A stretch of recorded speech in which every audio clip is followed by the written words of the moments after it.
जैसा बेटा वैसी ही उसकी बीवी और उन्हीं संस्कारों को दर्शाती हुई उनकी औलादें। बच्चों को जैसे संस्कार दोगे वह तुम्हारे साथ ऐसा ही बर्ताव करेंगे। बिजनौर के गांव सोहेड़ी के रहने वाले दाताराम ने थाने में दी गई तहरीर में बताया है कि उनका बेटा ऋषिपाल और उसकी पत्नी राजबाला लालची किस्म के हैं। ये दोनों मिलकर उनकी जमीन को हड़पना चाहते हैं। दाताराम ने बताया कि वो अपने छोटे बेटे की जमीन पर दीवार बनाना चाहते थे।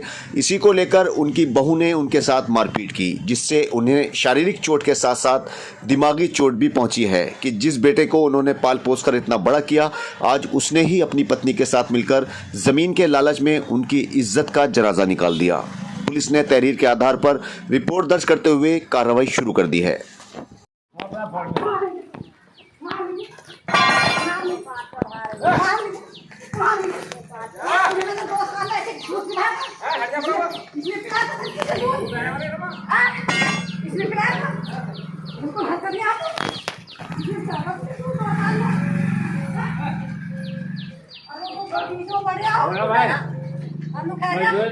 मजदूर दे देना